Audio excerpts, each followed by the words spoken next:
아동정책 시행계획의 수립 방향과 기본 원칙에 대해서 말씀드리겠습니다. 아동정책 시행계획의 수립 방향 첫 번째는 주요 정책을 중심으로 내용과 분량을 간소화하자는 방향입니다. 그동안 방대한 양의 시행계획을 수립하고 목록화하여서 제출하셨다면 이제부터는 주요 정책, 즉 제2차 아동정책 기본계획을 중심으로 내용과 분량을 간소화하셔야 합니다. 두 번째 기본 원칙은 아동정책 시행계획 평가지표를 고려하여 정책 수립을 하셔야 한다는 겁니다. 세 번째는 지자체별 특성과 현황을 반영해서 정책 수립을 하셔야 됩니다. 이것을 위해서 지자체는 지자체의 특성을 조사하고 의견을 수렴하는 절차를 거치시게 됩니다. 네 번째로 지자체 담당자의 역량 강화를 위해서 아동권리보장원과 보건복지부에서는 수립 과정을 지원해드리고 있습니다. 이런 절차를 통해서 아동정책 기본계획 그리고 아동정책 시행계획의 질적 재고를 꾀할 수 있습니다. 첫 번째 원칙은 제2차 아동정책 기본계획과 지방자치단체의 아동정책 시행계획 평가지표를 기반으로 주요 정책 과제만 작성하신다는 것입니다. 1순위는 아동정책 기본계획의 중점 과제와 관련되어 있으면서 평가지표에 명시된 사업입니다. 두 번째 순위는 평가 지침에 포함되어 있지는 않지만 기본계획의 중점 과제와 관련된 사업입니다. 평가지표의 평가 영역 중에 성과 달성도 영역에 제시된 사업은 아동복지 분야가 아닌 청소년 분야나 교육 분야의 사업일지라도 반드시 포함하셔야 합니다. 기존에 추진하던 사업은 제외하고 신규 과제나 확대 추진, 개편하는 사업 위주로 계획에 포함을 하시면 됩니다.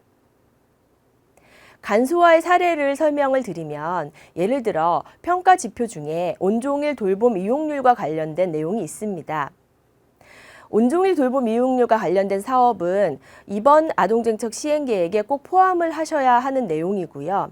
그 세부적인 사항으로 초등 돌봄교실 운영, 그리고 다함께 돌봄 사업, 지역아동센터, 그리고 청소년 방과 후 아카데미 사업, 이런 모든 사업들을 포함하셔서 시행계획을 수립하시면 됩니다. 두 번째 원칙입니다. 다른 시행계획과의 중복을 피해서 작성하셔야 합니다. 아동정책 기본계획 외에도 각 분야별로 기본계획이 여러 개가 있습니다. 특히 저출산 고령사회 기본계획이나 청소년 정책 기본계획에 포함된 사항이 아동정책 시행계획과 유사한 내용들이 있을 수 있습니다. 만약 저출산 고령사회 기본계획에 포함된 내용이 있다면 그 내용은 가급적 제외하여 주시고 꼭 필요한 경우에는 부록으로 제시해 주시면 됩니다. 시행계획 평가 시에 타 기본계획의 시행계획 내용을 포함했는지 여부를 확인하게 되어 있습니다. 세 번째 원칙입니다. 시군구에서 제출한 사업을 기본계획 전략과 추진과제에 단순하게 삽입하는 방식을 지향하셔야 합니다. 기존의 아동정책 시행계획을 제출하실 때는 추진전략 4가지에 따라서 사업계획안을 나열해 주셨습니다. 그런데 이번 시행계획부터는 상위범주의 사업과 하위범주의 사업으로 체계적으로 이 사업들을 범주화하여서 정리하셔야 합니다. 사업 단위와 내용을 고려해서 아동정책 기본계획의 추진전략, 추진과제, 그리고 하위과제, 세부과제, 세부사업의 범주에 맞게 배치하셔야 합니다. 네 번째 원칙입니다. 아동정책 시행계획을 이렇게 5가지로 범주화할 수가 있습니다. 가장 상위의 정책을 추진전략이라고 부를 수 있습니다. 추진전략 아래에 추진과제, 하위과제, 세부과제, 세부사업이 위치해 있습니다. 추진전략과 추진과제, 하위과제까지는 아동정책 기본계획에 명시한 내용 그대로를 작성해 주시면 됩니다. 아동정책 기본계획의 내용을 보시면 앞에 과제 번호가 있고 그 이후에 과제의 이름이 붙어 있습니다. 하위과제까지는 말씀해드린 대로 그 내용을 그대로 명시를 해주시고요. 그 아래 세부 과제와 세부 사업에 대해서는 지자체별로 번호와 명칭을 변경해서 사용이 가능합니다.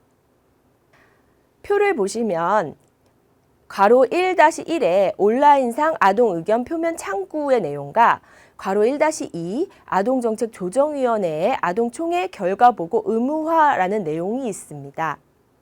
이 내용은 내용상 괄호 1 정책 결정 시 아동참여 제도화라는 것으로 묶일 수가 있습니다. 지금 여기에 예시로 삽입한 것은 중앙부처의 아동정책 시행계획의 내용이기 때문에 하위과제 밑에 세부과제와 세부사업도 이미 이렇게 제시가 되어 있습니다. 그러나 지자체에서 수립하시는 시행계획의 경우에는 세부과제와 세부사업까지 정리가 되어 있지는 않고요. 하위과제까지만 정리가 되어 있습니다. 그래서 지자체에서는 세부과제와 세부사업을 정리하셔서 하위과제 아래에 포함하셔서 작성해 주시면 됩니다. 아까 말씀드린 예와 같이 괄호 1-1과 4까지의 예를 묶어서 괄호 1로 범주화하셔서 별도의 제목을 붙여서 작성을 해주시면 됩니다. 5번째 원칙입니다.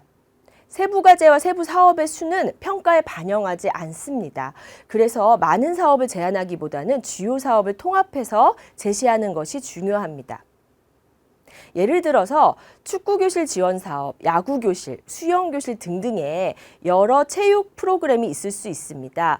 그러면 이 사업을 각각 번호를 달아서 제시하는 것이 아니라 이것을 통합하여서 체육교실 지원사업으로 묶을 수 있습니다. 체육교실 지원사업이라는 제목을 세부과제 또는 그 사업 계획의 수준에 따라서 세부 사업으로 묶어서 제목을 다실 수 있습니다. 시행계획 평가 시에는 영역별 사업 구성의 적합성을 평가하고 사업 수에 대한 평가는 하지 않으므로 사업 구성의 적합성이 더 중요한 평가 기준이 됩니다. 6번째 원칙입니다. 지역의 아동복지 관련 현황과 인프라, 자원을 분석해서 지자체 여건과 특성을 반영한 정책을 수립하셔야 합니다. 지자체별로 특화사업을 제안하게 되어 있는데요. 특화사업은 너무나 당연히 지역의 특성에 맞게 작성하게 되어 있고요. 다른 특화사업으로 지정하지 않은 사업일지라도 지역의 여건을 미리 분석하시고 그 내용에 따라서 내용을 정리하셔서 작성하시게 됩니다. 지역의 아동복지 관련 현황과 인프라 그리고 자원을 분석해서 지자체 여건과 특성을 반영한 정책을 수립하셔야 합니다. 이것을 위해서 지역 주민이나 학부모 그리고 전문가, 관련 단체 등의 의견을 수렴하실 수 있습니다. 그리고 이 내용에 대해서 아동복지심의위원회 등의 심의를 받으시고 그러한 내용을 시행계획의 내용에 반영하셔야 됩니다.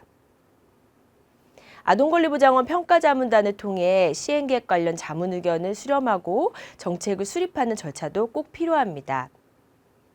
시행계획 평가 시에는 지역 여건의 부합도와 함께 심의 절차를 준수했는지 그리고 자문 의견을 수렴했는지 여부를 포함해서 평가를 하고 있습니다. 관계기관과의 협업을 통해서 시행계획을 수립하셔야 합니다. 교육과 문화, 건강, 안전, 복지 등의 시군구 사업을 시행계획에 모두 포함하셔야 되고요. 이것을 포함하기 위해서는 교육청이나 공공기관, 민간기관과의 협조가 꼭 필요합니다. 시행계획 평가 시에도 관계기관과의 협업관계 구축 정도를 평가하고 있습니다. 아동정책 시행계획 수립 방향과 기본 원칙에 대해서 말씀드렸습니다. 감사합니다.